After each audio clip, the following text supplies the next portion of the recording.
Hey, happy day. I had lost my camera for a while and then I found it uh, a few weeks back after I'd bought another one. They're the same camera, but now I can video at home and I can video here. The other week I went out to a drum circle at the lake bed and I have so much fun out there. But I had someone working here that evening, so I was able to get out early and I went before sunset. And somebody had just left an old blue pickup out there. No engine, no transmission.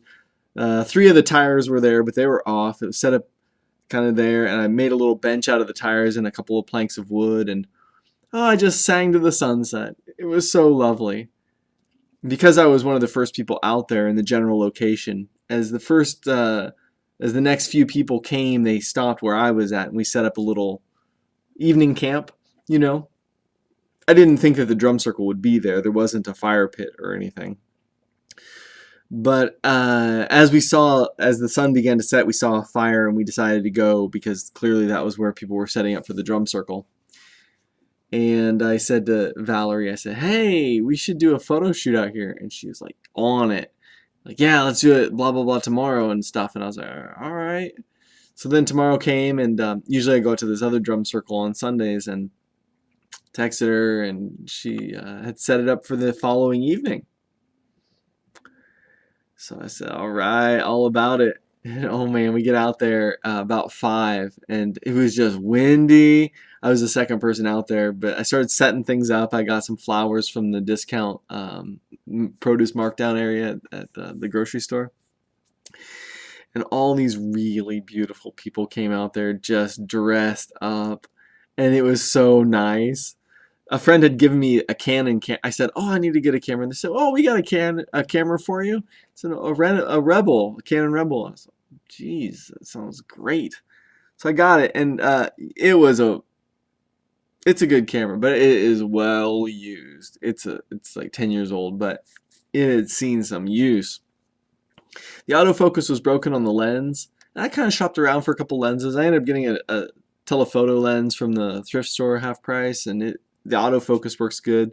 But I get out there. Thankfully, when I posted something about it, other people must have put the word out a little bit, but there was some much nicer cameras out there than mine.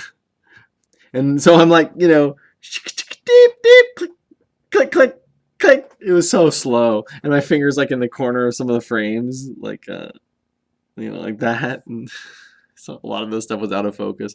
But I got some really good pictures, really good pictures. And I was so proud, to be out there as a photographer. And like I said, there was just some beautiful people. And, after that, though, I said, okay, I'm going to get a good camera.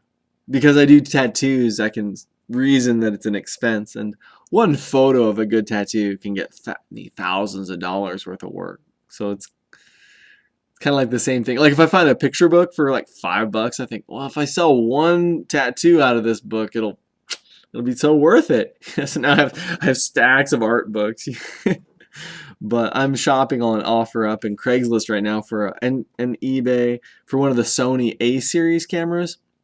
Like an A6000, you can get a used one for like $400 with a lens. But for the A, like, you can get one in that series new up to like $3,000. They're that nice. They're that expensive. But I'm gonna try and get an A6500. They have one here in town, supposedly, on OfferUp. I don't really use OfferUp too often. But $800 with a lens. On eBay they're selling for over $800 on auction. So, and this is local. But there's 4K video with easy time lapse, easy slow motion. Click, click, click, click, 11 clicks per second. These things, stabilization for zoomed in video. Man. And I have a knack for taking pictures of people. It's just I'm so frugal that like I'll pay $30 for a camera at the thrift store, So for $800, I'll get a lot of enjoyment from it. But yesterday on the way to work, as I've been shopping for a camera the last few days, I stopped at this yard sale of a juggler, a French juggler. I've been to his yard sale maybe like 4 or 5 times over the years. and he recognizes me. But he had this giant oversized printer. And I was looking for one real passively the other week to print out some tattoo flash, on a little bit bigger sheets. But he sold it to me for $5. He said 10, and then I was like, He said, all right, 5, take it. And the price tag on the paper that came with the printer was $65, and there was 2 packs of it. So, the paper alone was worth $5. And then, but all the jets were clogged except for 2. And so I ran the cleaning process. I ran the cleaning process again. A little more. I ran it again, made a couple light prints that were all choppy. Ran it again. What? Heck! Those cleaning processes use up all the ink. I really didn't know better. So now 2 of the ink things, they were almost full, but now 2 of them are essentially empty. And they won't let me run the cleaning process without full inks. How is that for stupid? So supposedly, theoretically, if you want to clean it, I'd have to put all new inks in and run that cleaning process probably 3 or 4 more times and use up all the ink from all the cartridges just to clean it. So, of course, there's hacks online, and they have, you hook a syringe up and you inject a Windex through it or whatever. So I wish I would have seen that before I ran the cleaning process. But, I have Adobe. So I put some of those photos I took through Adobe, and oh man, I'm no expert, but I learned some tricks as I was fiddling with it, and wow, some of the pictures look good. Oh, I'm so proud about them. And it's always a lovely thing when a photo I took becomes somebody's profile picture. So that happened with at least one person. And but I just get so much joy from taking pictures of people.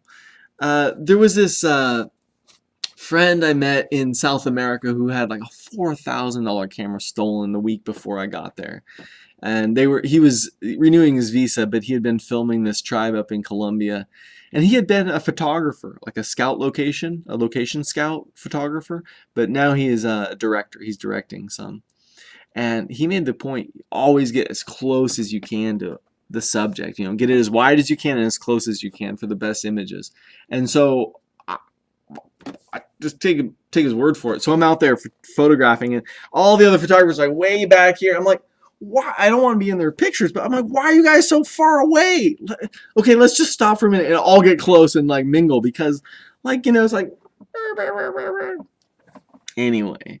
I'm excited. I hope I get the camera with the 4K video and the stabilizer, and it's gonna be a joy. Anytime I'm hiking, and I see people, just kind of mingling, I'll say, hey, do you want me to take your picture? Sometimes I'll see them with their camera out, and they're always really thankful. And in life, I learned what to do by messing up, by missing opportunities. I have regrets in my life of opportunities I've missed. But because I've missed those opportunities, I'm going to have a fuller life in my future. One of those opportunities was at a thrift store in Mountain Home, Arkansas. There's some fine thrift stores there. They called it Little Chicago, a lot of retirees, but man, the thrift stores were good.